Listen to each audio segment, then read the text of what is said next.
watakuja. Wewe uliza swali lako tu Sikoni. Ngoja tu aendelee tu, bado watakuja na laki. Unaitwa nani kwanza?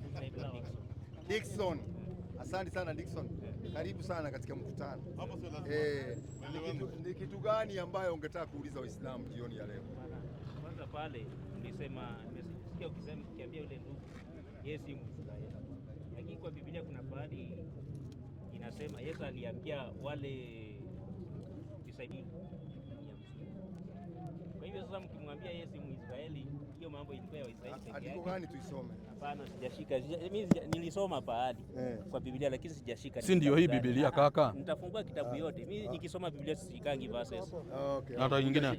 Hajashika. Basi kama haujashika, basi wacha tuachie tu hapo. Bwana lete yako sasa. Ile umekuja naye sasa. Yangu. Kuna pahali nilikuwa naona kwa nini. Nilikuwa na sherehe hii kama Waislamu. Sherehe ya Waislamu. Alafu ikafika pale kishamaliza hiyo sherehe yenu. Yes.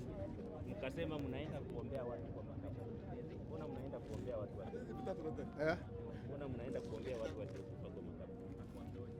Kuombea watu ambao walikufa. Wao si washaenda. Sasa mnaenda kwa makaburi tena.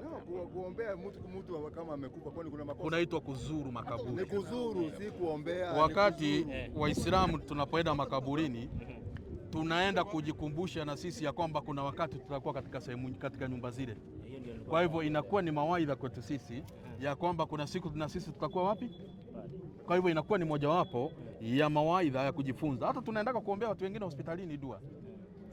Hata ukiwa nyumbani unaweza ombea mtu ambaye alikufa, mzazi wako, ndugu yako alikufa. Hata ukiwa nyumbani kwako unaweza muombea tu mahali popote. Mwenye alikufa. Yes, unamuombea Mungu amsamehe. Alikufa si ashaenda sasa. Nyie muombeaji watu kama amekufa ameshakufa ni hivyo tu. Waislamu huwa tunaamini hivi. Sisi tunaamini ya kwamba tunaombea watu. Mwanadamu wakati anapokufa bado yupo lakini katika ulimwengu mwingine. Umeelewa vizuri? Yuko katika ulimwengu mwingine. Umeelewa vizuri? Haiko kwenye ulimwengu huu, yuko kwenye ulimwengu mwingine. Kwa hivyo wakati tunapoombea dua, Mwenyezi Mungu anamfanyia wepesi huko aliko. Umeshanielewa vizuri? Sasa inakuwa kwamba kuna wepesi ambao unapatikana huko. Kwa nini usio Muislamu kaka? Mbona? Na wewe naona kijana mzuri. Alikuwa Mkristo, sasa unajua nisienda kuwa Muislamu tena. Hata sisi hivyo. Si masala na babu, kwa sababu kwa mfano babu yako ama baba yako ama mama yako hataenda kuulizwa makosa yako ama ulikuwa vipi. Kila mtu ataulizwa maswali yake mwenyewe. Ukifa saa hii unakufa peke yako. Unaenda peke yako. Kuzikwa peke yako. Na unazikwa peke yako. Ndugu zako wanafufuliwa peke yako. Na maswali utaulizwa peke yako. Babu yako hataulizwa maswali yako ama baba yako wala nani. Kila mtu ataulizwa maswali yake mwenyewe. Sawa kaka? Umetosheka? Wapi huyo mwingine? George yuko hapa. Maswali yake hajamaliza jana. Sio kurudi tena katika Uyahudi. Alienda Galilaya huko, kutembea huko. Wakati ndio alienda kujificha huko. Unaona vile imeeleza vizuri? Inaeleza vizuri. Alafu ya tatu, unajua kuna mambo mengi ambayo tunaona watu wanasemaga Yesu alisulubiwa msalabani. 12:38 Mathayo. Nitasoma kama ilivyoandikwa mwalimu wangu. Hapo baadhi ya waandishi na Mafarisayo wakamjibu. Wakasemaje? Wakasema, Mwalimu, twataka kuona ishara kwako. Wataka kuona miujiza ya Yesu. Yaani ishara ni miujiza ya Yesu. Akajibu akawaambia, kizazi kibaya cha zinaa chatafuta ishara. Kwanza aliwatukana wale watu wale Mafarisayo. Akawaambia nyinyi ni kizazi kibaya cha zinaa, mnataka ishara tu, mnataka kuona miujiza tu. Wala hakitapewa ishara ila ishara ya nabii Yona. Hamutaona ishara yote ama miujiza yote isipokuwa miujiza ya nabii Yona. Tunamkumbuka Yona, yule aliingemezwa na samaki. Kwani kama vile Yona alivyokuwa siku 3 mchana na usiku na mchana katika tumbo la nyangumi, hivyo ndivyo mwana wa Adamu atakavyokuwa siku 3 mchana na usiku katika moyo wa nchi. Anasema Yona vile alikuwa siku 3, alikuwa siku 3 usiku na mchana, siku 3 katika tumbo la nyangumi. Hivyo mimi mwana wa Adamu ambaye ni Yesu nitakuwa hivyo katika moyo wa nchi. Moyo wa nchi ni pahali kuna uhai kama huku ni moyo wa nchi. Sababu kiteremka chini pale hakuna uhai. Tumbo la ardhi. Tumbo la ardhi. Sio. Lakini moyo wa nchi ni pahali. Yesu anasema nitakuwa siku 3 usiku na mchana kama Yona. Na kama hata maliza siku 3 usiku na mchana kama Yona, basi itakuwa ni urongo. Kwa sababu Yona alikaa siku 3 usiku na mchana. Na Yesu anasema hata mimi nitakaa katika moyo wa nchi siku 3 usiku na mchana. Lakini katika waandishi wengi wa Biblia wamesema hivi. Yesu wengine, mmoja amesema Yesu alisulubiwa saa 6 katika siku ya Ijumaa, si ndio? Mwingine amesema saa 9. Sawa. Sasa tuhesabu sawa. Amesulubiwa tuseme saa 6 tu ya mchana, sawa, Ijumaa. Kwenda mpaka hapo mpaka saa 12, hiyo ni nusu mchana. Haya, kutoka hapo hiyo siku ya Ijumaa, hiyo ni siku moja. Tuamkie Saturday. Sawa. Saturday. Tupige Saturday mchana na usiku. Sawa. Siku 2. Inakuja siku 2 na amesema atakuwa siku 3 usiku na mchana katika moyo wa nini? Kwa hivyo haingiani kama hesabu ya Yona. Yona alikaa direct siku 3 usiku na mchana katika moyo wa nchi. Lakini huyu amekaa siku moja peke yake na nusu, kwa sababu kutoka Friday mchana mpaka Saturday usiku, alafu Saturday mchana na Saturday usiku. Kwa hivyo ni usiku moja na nusu na mchana moja na nusu. Kwa hivyo ingiani. Unasikia mpaka hapo? Ya 3 mtoe ya mwisho. Wengi katika Wakristo wanaamini Yesu ni Mungu. Ni kweli? Kuna wale wanaamini, kuna wale hawaamini. Kama watu wa SDA wengi wao hawaamini kama Yesu ni Mungu. Mashahidi wa Yehova. Hata mashahidi wa Yehova hawaamini Yesu ni Mungu. Kuna wale wanaamini Yesu ni Mungu. Especially kwanza huko kwetu Central wa Kikuyu. Baugana Yesu mwathani witu. Si ni kweli?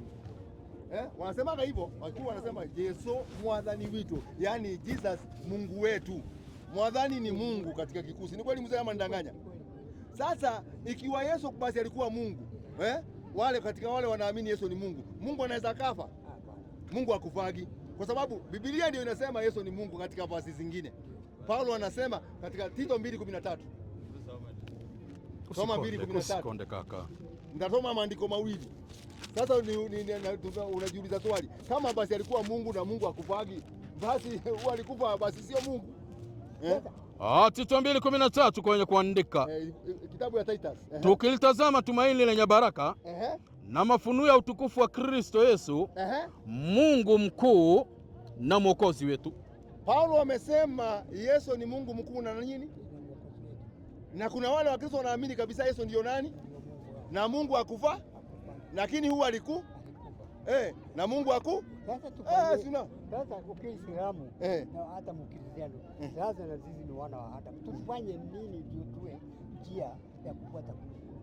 Njia ya kufuata Mungu ni waamini Mungu ni mmoja. Kwa mfano wewe ni mzee wa zamani, wewe ni kama baba yangu kabisa, na sisi wa Kikuyu tulikuwa na desturi zetu, sawa. Tulikuwa tunaabudu kama tunaelekea Mount Kenya, tunasema Mungu wa ule mlima Mount Kenya, si ni kweli? Ni kweli. Na tulikuwa tunasema thai yangai Mungu ngapi?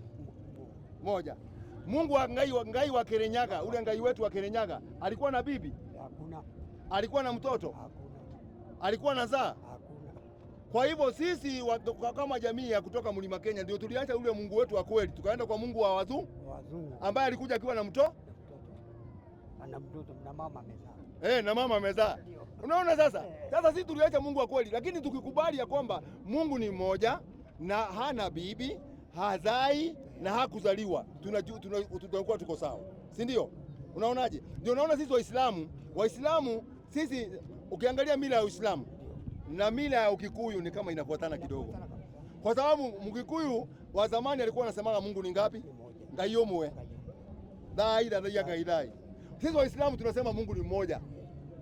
Kama vile mlikuwa mnasema kule upande wa mlima Kenya. Nataka sasa uniambie hapa. Wakikuyu walikuwa wanazunguka Mount Kenya mara 7? Sasa Wakikuyu walijuaje kuzunguka Mount Kenya mara 7 na sisi tukienda Maka tunazunguka mara 7? Unaona maneno hiyo? Sasa nyinyi ndio mnafahamu tufuate sisi Waislamu kwa sababu sisi tuko na mila ile tu. Ile mila ile.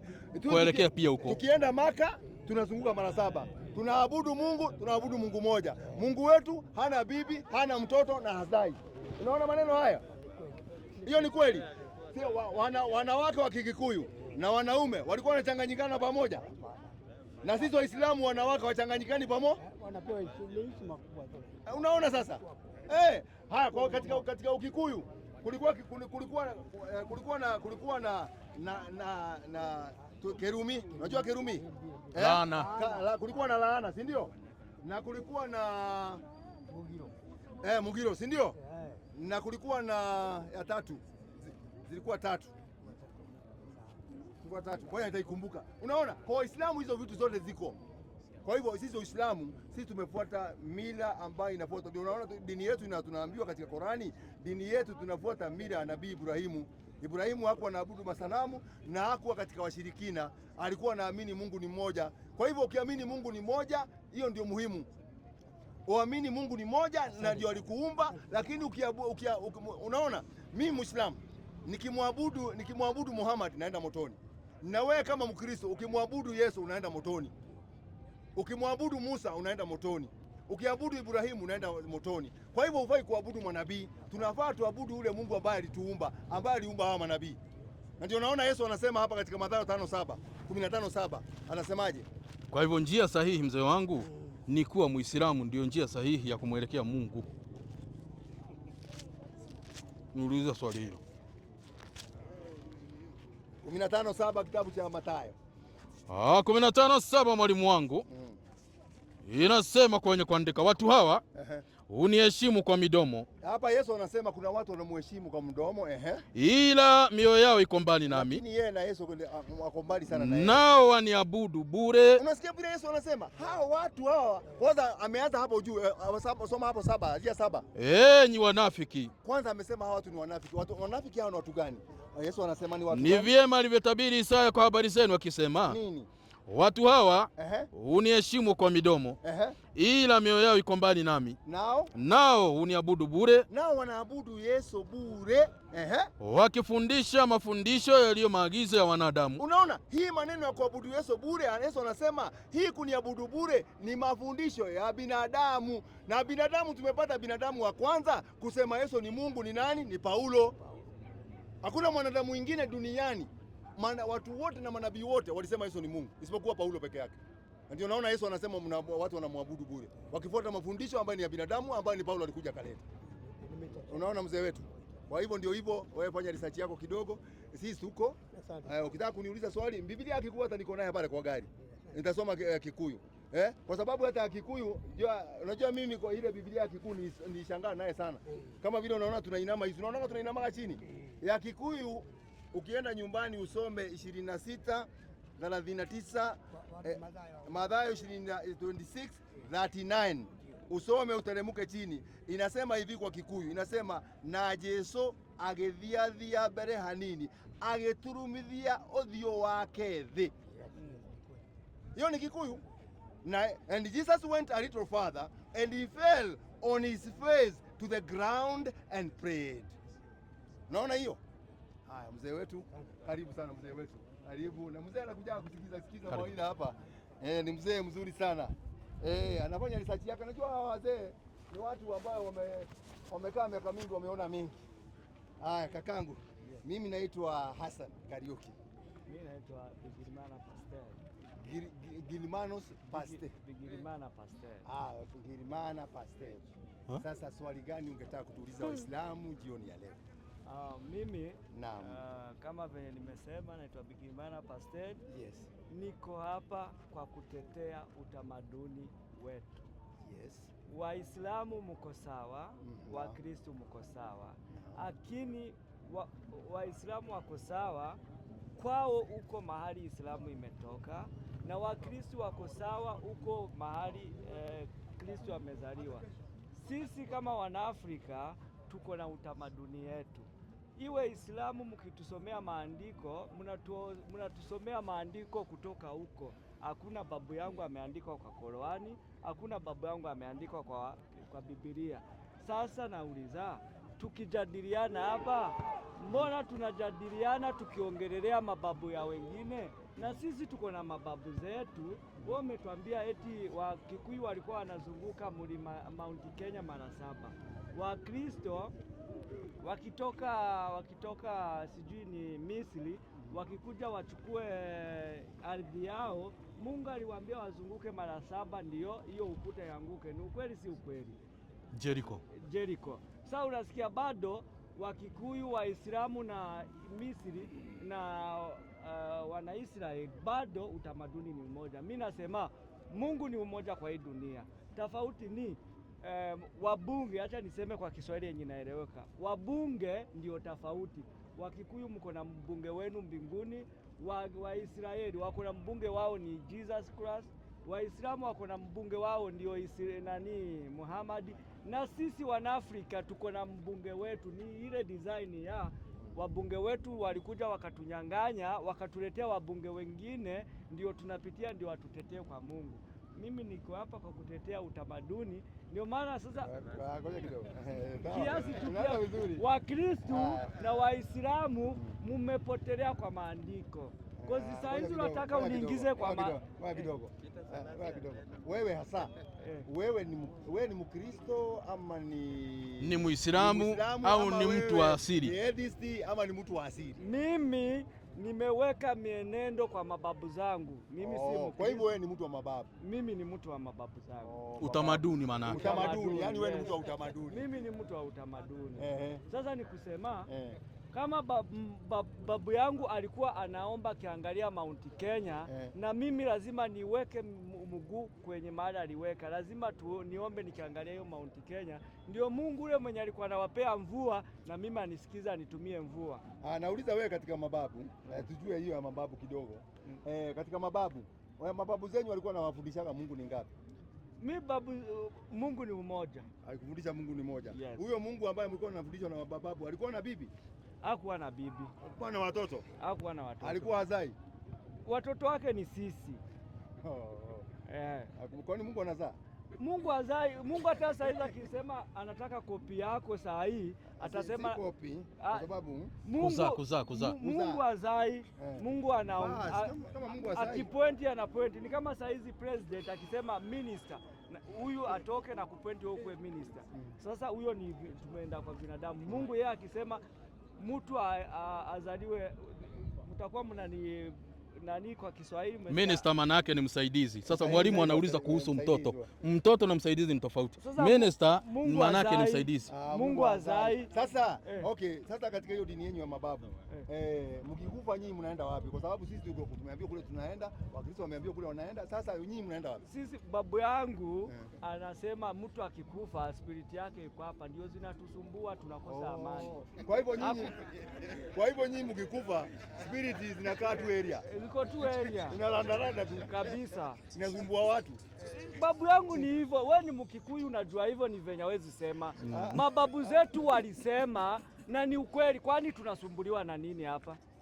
Kwani hao waenda wazimu unaona wakishinda wakikimbia? Mizimu, unasema mizimu. Kuna mizimu. Mimi acha niseme. Mimi nikiwa mtoto mdogo, mimi kuna venye uko kwetu tulikuwa tunaona asubuhi, unaona moto huko kwa mtoni, kuna moto imewaka na uoni ni nini imeuasha, ukienda huko hiyo moto uioni. Hizo ndio mamizimu mababu zetu walikuwa wanasema zituondolee, zitutoke. Sasa sisi Waislamu au kuitwa na mtu ambaye sisi Waislamu nasikia sisi Waislamu, najua sisi ni watu sisi tunasoma vitabu. Sisi mambo ya mizimu na nini na uchawi na nini, Qur'ani 8:3. Sasa wewe nisome tu na nini kuonyesha kwangu. Unaonyesha kwako nini kuonyesha kwangu. Sasa huyu ungemsomea kitabu. Ungemsomea kitabu. Mimi kwa sababu haamini kitabu. Sikiza. Wewe mnamsomea kitabu gani wakati hana kitabu? Achana na kitabu. Utetei Uislamu yako without kuingia kwa kitabu. Kwa sasa hizi tukienda huko ni Maka. Ule mtu akikwambia Muhammad, huyo ako light because Muhammad ni babu yake. Ukiingia kwa historia yake utapata kuna kizazi ya Muhammad. Lakini na sisi tuko na kizazi yetu, wale wazee wenye walikuwa wanaenda Mount Kenya wakipiga magoti mvua inanyesha. Hawakuwa anatoka huko. Kwa hivyo nyinyi kwenye kunaga nabii. Na mimi naweza kuwa nabii, si ni Mungu anachagua nabii. Mbona niko hapa? Si ni Mungu amenituma, mimi kwa nimeleta kazi. Lakini wewe nabii. Wewe nabii wewe sasa hivi. Kwani nabii ni kusema nini? Ndio nauliza nabii. Ngoja kidogo. Ameleza nauliza nabii ni mtu ambaye amechaguliwa na Mungu, apeleke ujumbe kwa watu. Amen. Awaambie waache kuenda na hiyo njia, waende na ile njia sawa. Unanisikia? Wasiabudu masanamu, wamwabudu huo Mungu peke yake. Huo ndio nabii, anaongea na Mungu kila wakati. Sasa wewe ni nabii? Mimi ni nabii. Nabii. Unaitwa nabii nani vile? Siongeagi na shetani, mimi naongeaga na Mungu. Sasa hapa amekutuma, sasa umekuja hapa. Sasa amekutuma, umeleta ujumbe gani watu wajue? Ujumbe ni tuache kudanganywa. Sisi Wanaafrika tuko na mbunge, acha niseme mbunge ndio mwakilishi mbele ya Mwenyezi Mungu. Ni ile design tumeletewa sasa hii. We mtu akikwambia upeane historia ya Muhammad lazima uende kwa kitabu, lakini kuna mtu mwenye akomaka anaweza kupea historia ya Muhammad without kwenda wapi? Kwa hii kitabu. Huyo ndio babu yake. Sawa. Wewe unaenda shule? Mimi nilienda shule, lakini na kwa nini ulienda kusoma? Na ulisema unataka mambo ya nilikuwa bado sijajielewa mimi ni nani. Sasa ndio umejielewa? Mimi sasa niko fine. Sasa watoto wako wanasoma shule? Watoto wanaenda kusoma nini? Kuna ile akili Mungu anawapea, lakini kwa nani, tuko chini ya uongozi ya serikali, na unajua mtoto asiposoma serikali lazima itafanya nini?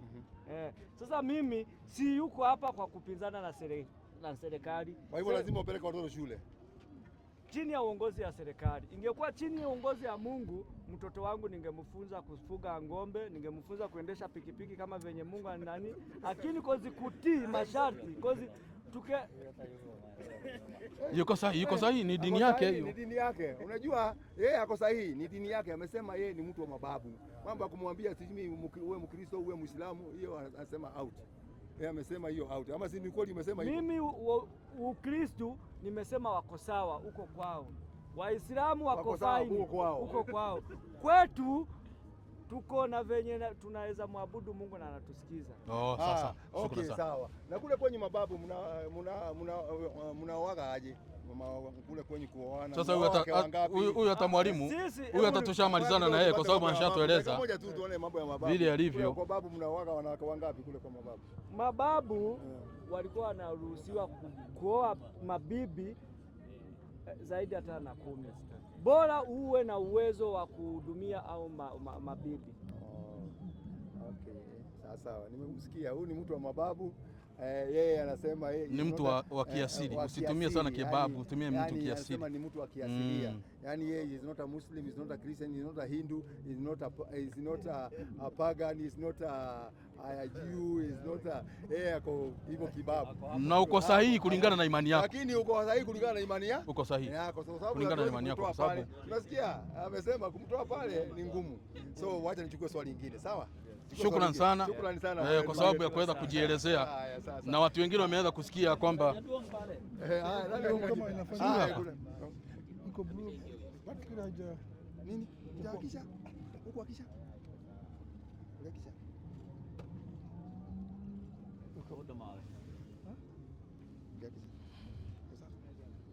Asani, unanielewa?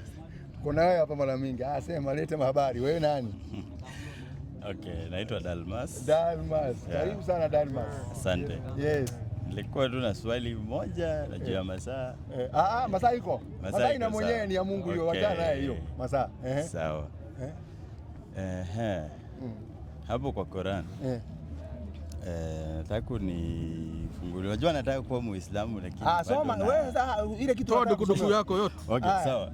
Ni wapi hapo kwa Qur'ani imetajwa muende mkasali siku ya Ijumaa? Ile kuswali siku ya Ijumaa. Qur'ani 62:9 ndio imetaja kuhusu mambo ya Ijumaa. Wacha isomwe.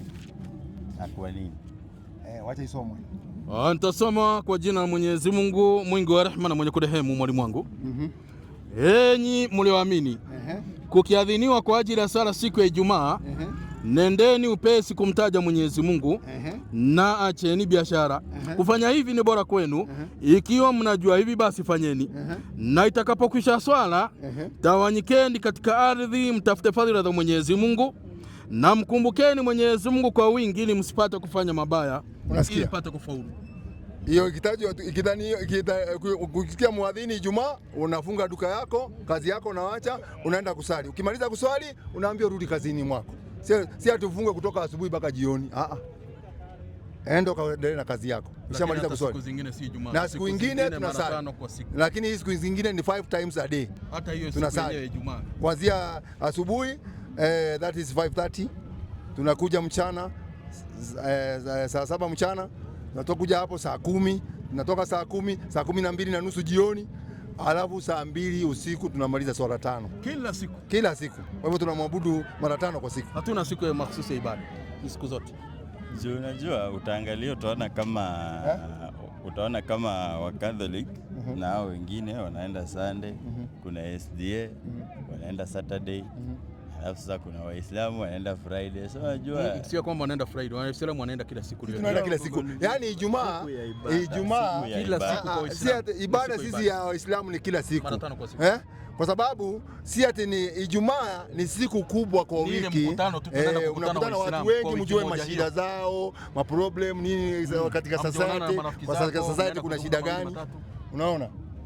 Ndio hivyo. Siku ya mkutano au siku. Sina swali lingine. Sikuwa Muislamu basi kama una swali. Bado. Unakwama wapi kaka? Bado. Ni wapi umekwama? Ni wapi umekwama? Ni kitu sehemu gani ambacho kimekukwamisha? Nani mwingine ana swali lingine moja? Nafsi imekataa. Nafsi imekataa. Kuna mwingine kuna swali ya mwisho? Huyo mtoto mchungaji. Kuzaliwa Misri. Mtoto wa mchungaji. Karibu. Nani mwingine? Mzee anataka time mingi. Anataka wakati mrefu kidogo kwa sababu hiyo maswali yake ni mingi sana. Mbona umeanza kuogopa siku hizi? Njoo tueleze. Sijui alizaliwa lakini hakuzaliwa huko. Tueleze sasa. Mbona unaona haya? Umezani nieleze nini? Mwambie sasa, kwanza tuambie jina lako. Mimi ninakujua lakini mimi waambia wengine. Mimi nanijua. Unaitwa nani? Abisai. Haya, weka swali mezani. Mimi swali langu ninaweka mezani ya kwamba tumesikia tukisema, nilikuwa nauliza wakisema Musa amezaliwa Misri ama amezaliwa Israeli. Musa amezaliwa Misri. Na kama amezaliwa Misri, na mbona Mungu anaambia Musa, anamtuma Musa kule Misri kwenda kuokoa wana wa Israeli kule, na kama yeye amezaliwa Misri? Alimtuma kwa Farao. Alimtuma kwa mfalme, si Misri. Mfalme alikuwa Misri. Sasa iko hivi. Musa amezaliwa kwa nyumba ya Farao, amelelewa huko, alafu baadaye kutokea kisanga. Mnataka kisanga? Kutoka kisanga kaua mtu. Akakuta Mwisraeli kabila yake na Mkipti, walikuwa wanaitwa Wakipti hawa, wanapigana. Katika ile kwa hapo akamgonga ule Mkipti kabila ya Farao, akamuua jamaa.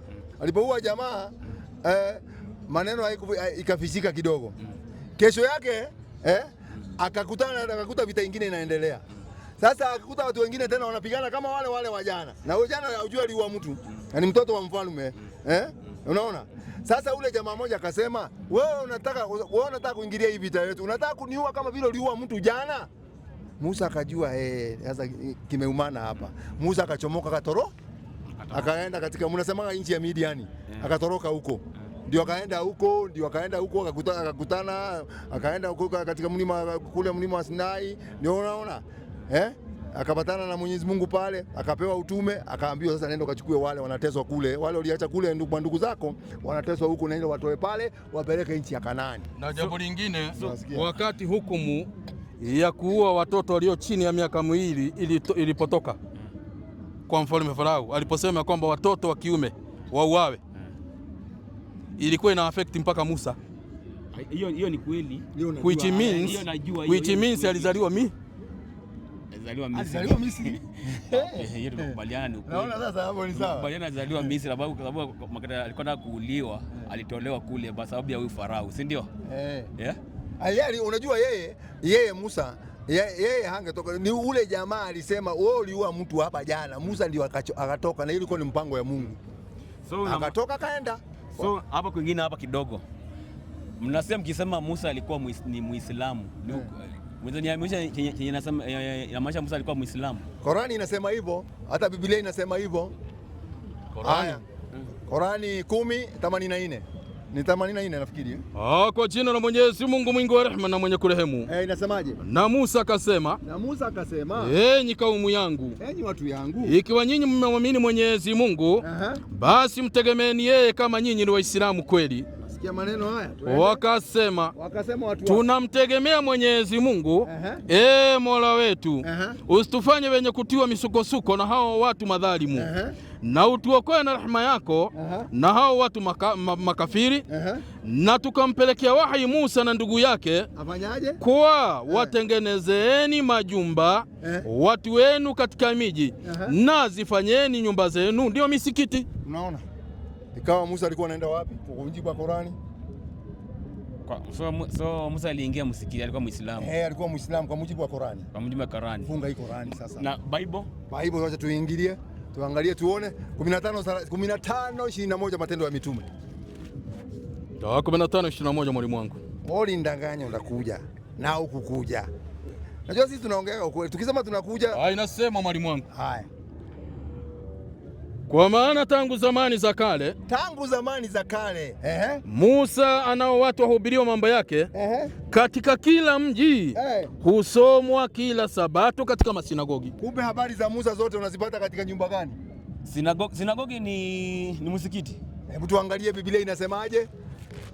Sisi hatu kuandika Waislamu, ni nyinyi tu na waandishi wenyu ndio wameandika. Inasemaje? Soma. Sinagogi ni nini? Soma mwalimu. Msikiti wa Wayahudi. Sinagogi ni msikiti ya watu gani? Kabisa usome hapo.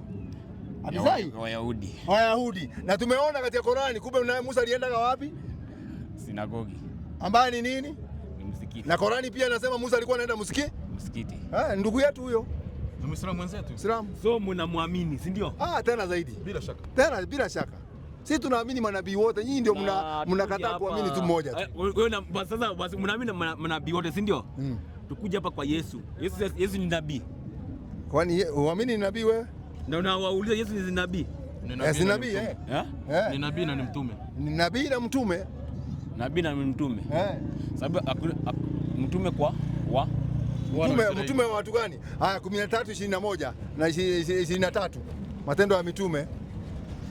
13 23 mwalimu wangu. Inasemaje? Nitasoma kama nilivyoandika. Ni mtume kwa watu gani? Katika uzao wake mtu huyo Mungu. Nataka usikize maneno pole pole kwa utaratibu. Sikize vile maneno yateremka. Mungu amewaletea Israeli mwokozi. Mungu amewaletea Waisraeli mwokozi. Si dunia, Waisraeli mwokozi. Nani huyo? Yaani Yesu kama alivyoahidi. Mungu anavuja ahadi yake. So inamaanisha wakati Mungu alituma Yesu kwa wana wa Israeli kama mwokozi, so inamaanisha mimi na wewe hatuko hapo. Hatuko. Amesema Mungu amewaletea Waisraeli mwokozi kama alivyofanyaje? Alivyoahidi. Mungu anavuja ahadi yake. Mungu anavuja ahadi yake. Ni ahadi ya Bwana haivunjiki milele. So tuseme haiwezi vunja. So tuseme hii Bible hii unaiamini. Ngoja kidogo mzee, ngoja nimalize. So tuseme unaiamini Bible, si ndio? Unaiamini. Hilo ni swali jambo lingine. Hapana, tukuje kwa uzuri. Uuliza mimi, si mimi ni mwalimu naongea na mimi. Ni usomaji wangu. Mbona mko hivyo wawili? Unaiamini Bible? Kuna maneno tunaamini na nyingine hatuamini. Sema. Ungeniuliza. Hapana, kwa ufupi ni uniambie. Ungeniuliza. Kwa ufupi niambie ninaiamini. Na nimesema hivi, nimejibu swali vizuri sana. Nimesema kuna maneno naamini na ingine siamini. Sasa ungeniuliza ile maneno naamini ni gani na ile usiamini ni gani? Si ndio ungeniuliza hivyo? Na Qur'ani tumalize hapa kwanza. Kabla tuenda kwa Qur'ani. Na Qur'ani unaiamini yote. Ngoja kidogo. Ngoja tukwende hapa tumalize hapa kwanza. Nimekuambia kuna maneno naamini na maneno ambayo siamini. Moja ni kama hii, Wakorintho wa kwanza 1:25. Kama hiyo siamini. Moja kama hiyo siamini. Nitakuonyesha ile naamini na ile ambayo siamini. 1:25 Wakorintho wa kwanza hiyo. Anamwangalia saa mwalimu ni ngapi? Inasema kwa sababu Soma. Kaka concentrate. Soma. Wakorintho wa kwanza. Kwa sababu upumbavu wa Mungu una hekima zaidi ya wanadamu. Nauliza Paulo anasema malizia. Kwa sababu upumbavu wa Mungu una hekima zaidi ya wanadamu na udhaifu wa Mungu una nguvu zaidi ya wanadamu. Nauliza wewe, kwa akili yako na kwa akili yangu mimi, sisi wawili na akili zetu, Mungu unaweza piga mfano wa Mungu ni mpumbavu? Haya, sawa, na hebu sema hapo chini hapo nipatie hapo chini. Tumalize tu. Umesomea nusu, nipatie kitu yote bwana. Mpaka inafika. Wote yote mpaka inafika. Usinipatie nini peke yake. Si imesha hapa 25 bro. Unaona huko ni habari zingine. Unaona hii gap yote. Imeshaisha. Unaona ni habari zingine. Inakuja mpaka hapa. Wapi? Hapa inakuja mpaka 26. Soma 26. Maana ndugu zangu, angalieni mwito wenu, ya kwamba si wengi wenye hekima ya mwilini, si wengi wenye nguvu, si wengi wenye cheo walioitwa. Imeisha hapo. Sasa msituambie ati Mungu ati sisi tunasema ati Mungu ni mpumbavu. Sio Mungu alikuwa anajiita hivyo. Na sio sisi tulikuwa tunaita Mungu mpumbavu. Wewe aliyesema kwa sababu ya upumbavu wa Mungu ni wewe ama ni Paulo? Ni wewe ama ni Paulo? Unauliza. Si hakusema Mungu upumbavu ya Mungu. Rudi andiko. Upumbavu ya Mungu. Alisema ngoja kidogo, hii ni kamera lakini inaonekana. Huwezi danganya mtu. Hatuwezi danganya. Kwa sababu upumbavu wa Mungu. Leta hii. Ngoja kidogo. Ngoja kusaidia. Soma ya Kizungu. Soma ya Kizungu. Unataka kusoma hii andiko na soma na Kizungu. Kabisa. Hilo hujai kuona. Soma na Kizungu. Iko wapi?